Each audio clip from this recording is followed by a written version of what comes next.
جب ابن آدم کا انتقال ہوتا ہے تو لوگ یہ کہتے ہیں اس نے پیچھے کیا چھوڑا، لیکن فرشتے کہتے ہیں اس نے آگے کیا بھیجا۔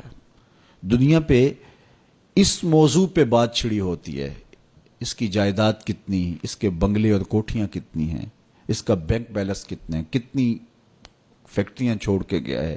اخبار میں بھی آتا ہے کہ فلاں صاحب فوت ہو گئے اور اپنے ترکے میں یہ چھوڑ گئے، اپنی اولاد میں یہ چھوڑ گئے۔ تو یہاں یہ عنوان چڑھا ہوتا ہے کہ اس نے پیچھے کیا چھوڑا، لیکن فرشتوں کے مجلس کے اندر یہ عنوان چڑھا ہوتا ہے اس نے آگے کیا بھیجا۔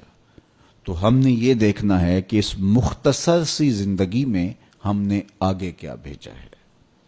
فرمایا ابن آدم کہتا ہے مالی مالی، میرا مال میرا مال۔ اس کا مال وہی ہے جو اس نے کھایا اور ضائع کر دیا، پہنا اور پرانا کر دیا، یا اس نے آگے بھیج دیا۔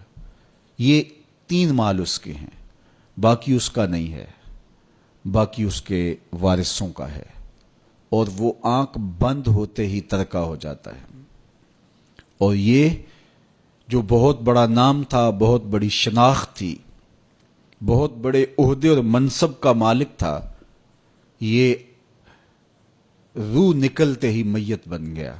اب ہر کوئی یہ کہہ رہا ہے کہ میت کو اتنے بجے دفن کریں گے، میت کو غسل دیا جا رہا ہے، ڈیڈ باڈی ہاسپٹل میں پڑی ہے، ڈیڈ باڈی وہاں سے چل پڑی ہے۔ تو یہ عنوان چھڑے ہوتے ہیں۔ تو اب کوئی نہیں کہتا کہ فلاں منصب دار اس کو غسل دیا جا رہا ہے، کوئی یہ نہیں کہہ رہا کہ فلاں عہدے دار کو جو ہے وہ منتقل کیا جا رہا ہے۔ تو سب سے پہلے اس کی شناخت چھین لی جاتی ہے، اس کا نام چھین لیا جاتا ہے۔ اب وہ میت بن گیا، اب وہ ڈیڈ باڈی بن گئی، اور اب رشتے ناتے وہ سلسلے کہاں گئے، وہ جائیدادیں، وہ سب کچھ، وہ منصب سارے یہیں رہ گئے۔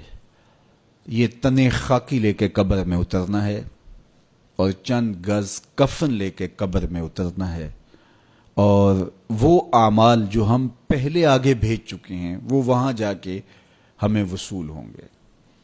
اور اگر ہم اس جہان کے لیے یہاں پہلے کچھ نہیں بھیجا تو یہاں سے تو کچھ ساتھ نہیں لے کے جائیں گے۔ واحد لباس کفن ہے جس کو جیب نہیں ہوتی۔ اگر کوئی کسی کے کفن میں جیب لگا کے اس میں درہم، دینار اور ڈالر ڈال بھی دے تو پھر بھی وہ سکہ وہاں نہیں چلے گا۔ اس کی قبر کے اندر بہت سارے درہم و دینار، سونے اور چاندی کے ڈھیر بھی کوئی ساتھ دفن کر دیں تو پھر بھی یہ سکہ قبر میں نہیں چلے گا۔ وہاں اعمال کا سکہ چلتا ہے، وہاں صالحیت کا سکہ چلتا ہے۔ تو یہ ہم یہاں سے جو آگے بھیج چکے ہوتے ہیں وہ ہمیں وہاں جا کے وصول کرنا ہوتا ہے۔ تو میں اور آپ دیکھیں کہ ہم نے آگے کیا بھیجا ہے۔ مجھے پتا ہے میں آگے کیا بھیج چکا ہوں، اور یہ آپ کو بھی پتا ہے کہ ہم آگے کیا بھیج چکے ہیں۔ تو میرے رب کی یہ کرم نوازی ہے کہ حضرت انسان کو تنبیہ کر کے اس کو بتا رہا ہے تاکہ وہ غفلت کے دائرے سے باہر نکلے اور اپنی زندگی کا جائزہ لے۔ تو فرمایا وَلْتَنْظُرْ نَفْسٌ مَا قَدَّمَتْ لِغَدٍ، ہر جان یہ دیکھے اس نے آنے والے کل کے لیے آگے کیا بھیجا ہے۔